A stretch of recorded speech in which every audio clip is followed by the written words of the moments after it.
Welcome back. Well, joining me now is Jasmine Liche. And Jasmine, you're planning to honor the Queen of Soul. Yes, I am. She is a dynamic singer, a legend, a diva, and a civil rights advocate, and I look forward to doing that. Absolutely. So for those of us who don't know who the Queen of Soul is, kind of talk to us about who she is and why you've chosen to honor her. Aretha Franklin, originally from Memphis, Tennessee. She is known as the Queen of Soul because her hits, they expand and transition to all ages. People love her, and she's one of my favorite singers.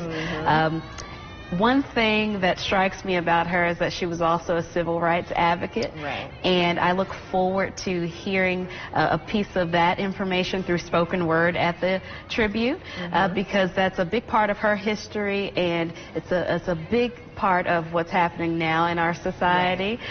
So in addition to hearing her big hits, you'll learn a little bit about her life and her legacy, and that's the Queen, Aretha Franklin. And, you know, it's Black History Month. Now, obviously, you know, we're kind of talking and going over all of the icons and legends who helped push the needle forward as far as just, you know, beyond Martin Luther King and Rosa Parks, but people who were in entertainment, people who were athletes, people who spoke up when they, you know, they didn't necessarily have to. That's not their primary goal. You know, they could have sat silent while they were, you know, in a situation like Aretha Franklin, who is a singer. Like, people love her regardless of her color, but she still spoke up for people who are disenfranchised.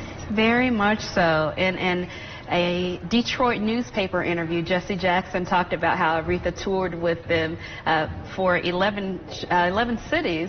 She did it for free, and she helped put gas in the tank, not because she had to, but because her love for the movement was strong. And mine is strong, and the passion is with so many still today.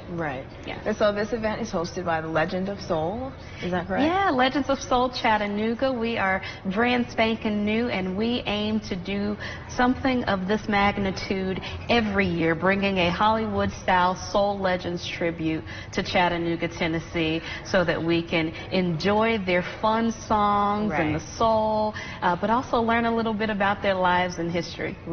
Tell us about the event that's coming up. What can people expect, and what is it going to be like? Oh, they can expect a beautiful array of her music, from her smooth as silk songs to her gospel hits and her big soul hits that we all know and love, like Respect and Chain of Fools. We have great background singers, a choir for the gospel segment, about a 7-piece band.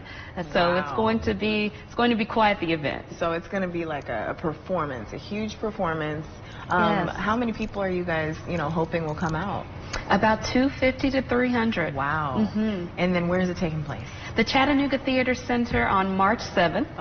6 to 8 p.m. You can get your tickets on eventbrite.com or tributetothequeen.eventbrite.com. Let me ask you this. Why Aretha Franklin? Is it because she's from Tennessee, or what? Sure. So Aretha is our first tribute because I'm in love with her. When I was in Florida in about 2012 and 2013, I lived there. I was casted to play Aretha in a theater show. Unfortunately, I took ill and was unable to finish the show. I have heart complications, but in my rehearsals, I fell in love with music of hers that I had never heard before, being in my 30s.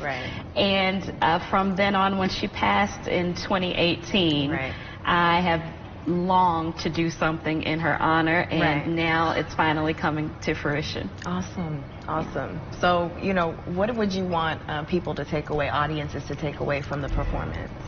I want them to take away the depth of her soul. So from her huge range vocally to the styles of music, from smooth to hard-hitting rock to gospel, but also the way she loved people, community, and how she stood up for what was right and didn't sit silently. And that's what I want them to see.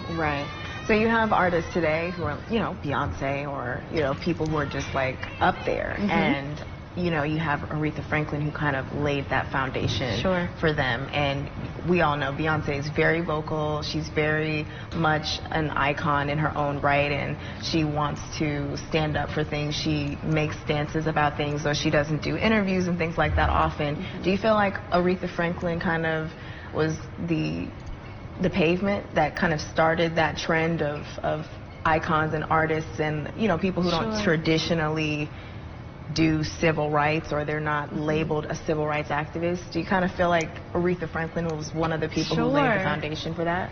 Aretha is certainly one of many. She was mentored by Mahalia Jackson, who is friends with Dr. Martin Luther King Jr. And so she grew up with her father being a pastor and working hard in the civil rights movement.